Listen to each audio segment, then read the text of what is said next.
Theatre खाली है भाई। लाल सिंह चड्ढा का ये हाल हो रखा है भाई, पूरा का पूरा थिएटर खाली है। शो बस 4 से 5 मिनट में स्टार्ट होने वाला है। पूरा का पूरा शो खाली है। ये चीजें दर्शाता है मैन की पब्लिक एकदम ही नेगलेक्ट कर दी है इस फिल्म को। तुम लोग देख सकते हो भाई, अभी ये हाल है भाई थिएटर का। मजे की बात है भाई कि पेटीएम और बुक माई शो पे भाई सीट फुल दिखाई जा रही है और पब्लिक यहाँ कुछ है ही नहीं। ये बॉलीवुड को सोचना पड़ेगा ये सब सारी चीजें के लिए। सीरियसली मैन, अपना एजेंडा के चक्कर में ना बॉलीवुड को बर्बाद कर रहे हैं लोग। नमस्ते दोस्तों, आप सबका एक बार फिर से स्वागत है आपके अपने YouTube चैनल सत्य सनातन में। सनातन हाट पर जल्द ही नया मंदिर लॉट आरंभ होने वाला है और आपको यह बताते हुए मुझे खुशी है कि 12 ज्योतिर्लिंग का जो 3D मॉडल है वो भी हमने तैयार कर लिया है। वो आपको वेबसाइट पर मिल जाएगा, वो भी आप खरीद सकते हैं। और अपना वैदिक साहित्य अवश्य खरीदें, क्योंकि इसको पढ़ने से, ऐतिहासिक ग्रंथ पढ़ने से ही हमें अपने अस्तित्व का भान होता है और अस्तित्व की रक्षा हेतु हम हर समय प्रबल रूप से खड़े रह सकते हैं। अपने अस्तित्व और अपने इतिहास को भूलने के कारण ही हम आज इतने पिछड़े हुए हैं कि कोई भी 2 कौड़ी का ठिगना भांड आकर के हमारी भावनाओं को आहत कर जाता है और हम देखते रह जाते हैं। लाल सिंह चड्ढी का विरोध पुरजोर से पूरे भारतवर्ष में आरंभ हो चुका है। पिछले वीडियो में हमने आपको कलकत्ता, हैदराबाद, दिल्ली, एनसीआर और मुंबई में किस प्रकार से थिएटर्स में कोई एडवांस बुकिंग नहीं है और जहां पर सिनेमा हॉल खचाखच है उनका रेट 50, 70 और 80 रुपए मात्र है, ये हमने आपको पिछले वीडियो में बताया था। जहां पर भी 200-250 रुपए टिकट है, पूरी तरीके से वहां पर सीट्स खाली पड़ी हैं। यानी कि लाल सिंह चड्ढा का विरोध हो रहा है जबरदस्त तरीके से और कुछ और नए विरोध करने के पुख्ता कारण हम आपके सामने रखने वाले हैं। किसी के मन में थोड़ा बहुत भी कुछ आ जाए तो ये वीडियो उसको अवश्य दिखा देना। सबसे पहला, इस फिल्म में एक सैन्य अधिकारी को जिस प्रकार से जोकर के रूप में दिखाया गया है, यह बिल्कुल भी काबिले बर्दाश्त नहीं है। इस व्यक्ति को जितने बार भी आतंकवादी, चोर, लुटेरा, डकैत दिखाया गया, बड़ा कूल, बड़ा इसको बल्कि शरीर इस प्रकार से दिखाया गया, चाहे वो इसकी फिल्म धूम हो और चाहे इसकी फिल्म फना हो, बड़ा कूल डूड दिखाया गया आतंकवादी के रूप में। लेकिन यहां पर एकदम गलत। इसी व्यक्ति ने जिस समय पर एक केबीसी में पहुंचा, वहां पर एक सेना अधिकारी आई हुई थी, एक बेटी, जिसके लिए पूरा का पूरा ऑडियंस, अमिताभ बच्चन खड़े हुए और उन्होंने सैल्यूट किया। लेकिन आमिर खान जिहादी ने इस बहन को सैल्यूट नहीं किया, उस वर्दी को सैल्यूट नहीं किया जिस वर्दी को पहन करके अपनी फिल्म को प्रमोट कर रहा है। जिस सेना का नाम लेकर के फिल्म को प्रमोट कर रहा है, उसी सेना की वर्दी को यह व्यक्ति सैल्यूट नहीं करता और उसके अपमान में केवल ये बस खड़ा रह जाता है। ये है इनकी देशभक्ति। अब इसने क्या कहा था, मैं पागल हो जाऊंगा, मैं 48 घंटे तक सो नहीं पाता हूं, मैंने बहुत मेहनत करी है और मैं देशभक्त हूं, कट्टर देशभक्त हूं। काहे का देशभक्त भाई? अरे देखा देखी भी बच्चे जब प्रार्थना में खड़े होते हैं ना, तो नए नए स्कूल में जाते हैं और वहां पर नई नई प्रार्थना होती है, तो वहां पर बुदबुदाने लग जाते हैं। हाथ तो सभी जोड़ते हैं, आंखें बंद कर लेते हैं, नीचे को सर झुका लेते हैं, लेकिन बुदबुदाने लग जाते हैं जब तक प्रार्थना याद नहीं होती है। देखा देखी भी लोग कॉपी कर लेते हैं, लेकिन आमिर खान ने अपने सामने खड़े हुए अमिताभ बच्चन और ऑडियंस को देख करके भी कॉपी नहीं किया। इसका अर्थ समझ सकते हैं आप कि ये केवल और केवल अल्लाह के सामने झुक सकते हैं। हज पर जाता है, इतना पढ़ा लिखा होकर के, इतना बड़ा एक्टर होकर के, सत्यमेव जयते में सब हिंदुओं की ऐसी तैसी भांडने वाला व्यक्ति भी जाकर के कंकर को कंकर मारता है, पत्थर को पत्थर मारता है, क्योंकि प्रैक्टिस कर रहा है कि कल किसी हिंदू को पत्थरबाजी में पत्थर मारना पड़ गया तो मारना की प्रैक्टिस यहीं पर हो जाएगी। भारत जाकर के सिर्फ काफिर को देखते ही, शैतान को देखते ही पत्थर मारना पड़ेगा। आप ये देखिए कि आर्मी का नाम लेकर के, वर्दी का नाम लेकर के बंदा प्रमोट कर रहा है, देशभक्त बता रहा है, और खुद होकर के सामने क्या किया इसने कहा नहीं है कोई भी माबूद सिवाय अल्लाह के, मैं किसी को सैल्यूट नहीं करूंगा सिवाय अल्लाह के, मैं हाजी पर जाऊंगा, मैं हाजी आमिर खान हूं। दूसरा, एक सबसे बड़ा कारण बताता हूं मैं, यहां से मुझे अमिताभ बच्चन की याद आ गई है। आपने देखा होगा पिछले दिनों एक बहन राजस्थान की गई थी जिन्होंने सिर पर पल्ला रखा हुआ था और अमिताभ बच्चन ने घूंघट को एक सामाजिक कुप्रथा बताते हुए खूब क्रिटिसाइज किया था और उस पर खूब बात की थी हिंदुओं के खिलाफ। और यह व्यक्ति बड़ा समाज सुधारक बनता है, लेकिन जब जब भी इसके कार्यक्रम में कोई भी हिजाबी महिला जाती है तो हिजाबी महिला पर एक भी फूटा वचन इसके मुंह से नहीं निकलता है।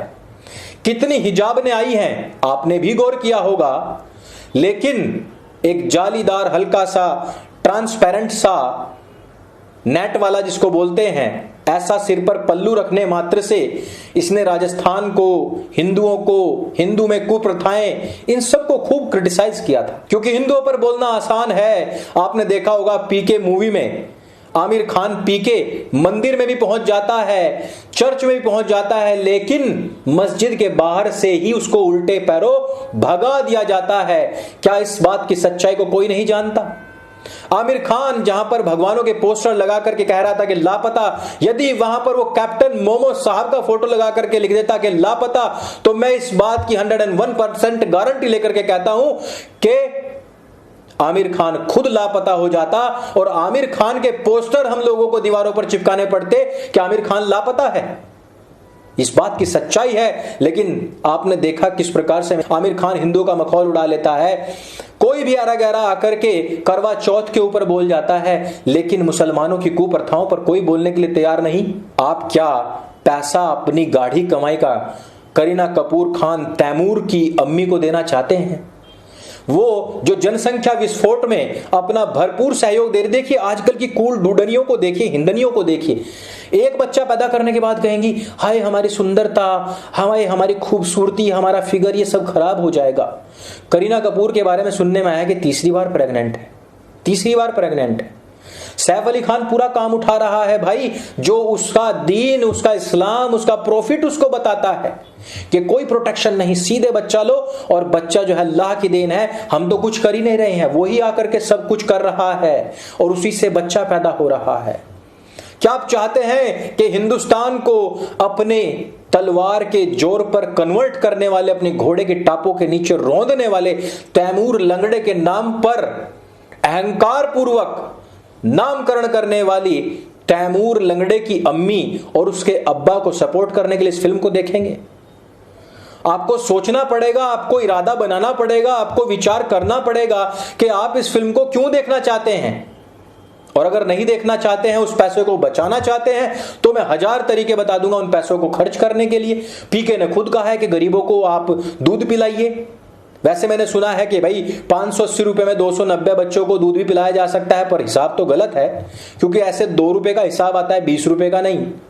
ऐसे किसी का ऐसा सोच मत लेना कि 290 को पिला दोगे, लेकिन हिसाब लगा करके, गणित लगा करके आप 500 नहीं 400 रुपए भी किसी पर खर्च करेंगे तो हो जाएगा। वहां भी नहीं खर्च करना चाहते तो 20 रुपए 30 रुपए तलक की पुस्तकें आपको मिल जाती हैं, वो पुस्तकें आप ले सकते हैं। आपको विचार करना पड़ेगा कि जकातियों को, इन नमाजियों को पैसा देने का कोई लाभ नहीं है।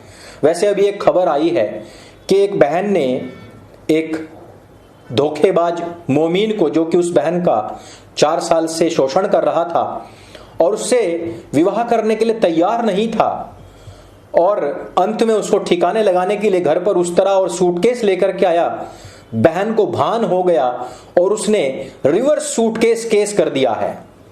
यह रिवर्स सूटकेस केस कानून की नजर में तो पाप है, बिल्कुल ईश्वर की जो न्याय व्यवस्था है उसमें भी पाप है, लेकिन यह विचार करने योग्य बात है कि उस तरह की जगह पर यदि हाथ पैर चलाना आप सीख जाइए, उस तरह भी चलाना सीखिए, क्योंकि विपत्ति काल में तो कुछ भी काम आ सकता है। आप उस तरह बंदूक, तलवार, हिंदू बहनों, कुछ भी चलाना सीखिए, लेकिन हाथ पैर, जुडो कराटे, और इस प्रकार से कि आप धराशायी कर दें किसी को भी, जो भी आपको मारने के लिए आए, आपके ऊपर हथियार से वार करे तो आप हथियार छीन करके उल्टा वार कर सके, ऐसा कुछ सीखिए।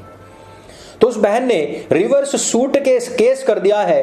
अभी तक देखने में आया था कि हिंदू बहनें बेचारी लाचार, एकदम दुर्व्यवस्था उनकी हुई रहती थी, और उनको अंत में आकर के काट पीट करके सूटकेस में पैक करके कोई नदियों में फेंक रहा है, कोई रोड पर छोड़ रहा है, कोई प्लेटफॉर्म पर पकड़ा जा रहा है। ऐसा बहन बेटियों की स्थिति हुआ करती थी। लेकिन इस बहन ने जो भी कुछ किया हो, यह तो उसने दिखा दिया है कि लड़कियां कम नहीं हैं, और उनके ऊपर अगर इस प्रकार से उनकी कोई जान लेने के लिए आएगा तो वो रिवर्स में यह कार्य भी कर सकती हैं। इस बहन को मेरी ओर से तो शत शत नमन है। न्याय अपना कार्य करे, न्याय व्यवस्था अपना कार्य करे। और जिस प्रकार से इन मोमिनों के मदरसों में आए दिन छोटी छोटी बहन बेटियों के साथ में दुष्कर्म हो रहा है, लहू लुहान करके उनको फेंक रहे हैं।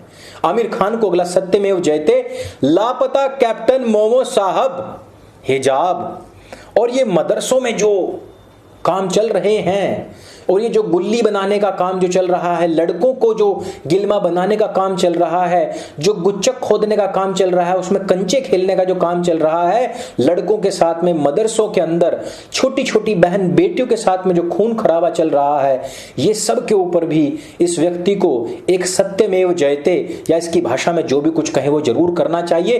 क्या आप भी इस प्रकार से ऐसे कोई कार्यक्रम देखना चाहते हैं? क्या आप भी आमिर खान से पूछना चाहते हैं कि वो वाइन की बोतल लेकर के मस्जिद में घुस क्यों नहीं पाया? क्या आप भी पूछना चाहते हैं? बहुत सारे सवाल हैं, किसी और वीडियो में लेंगे। आपके नीचे भी कमेंट करके आप हमें बता सकते हैं कि आप क्या पूछना चाहते हैं। लेकिन लाल सिंह चड्ढा देखने वाले हर एक व्यक्ति को यह वीडियो अवश्य भेज दीजिएगा। बहुत सारे कारण हैं, विरोध तो होना जरूरी है। यदि वीडियो आपको अच्छा लगे, जानकारी से भरपूर लगे, इसको सबके साथ में शेयर अवश्य करें। मेरे संग बोले सत्य सनातन वैदिक धर्म की जय। जय हिंद, वंदे मातरम।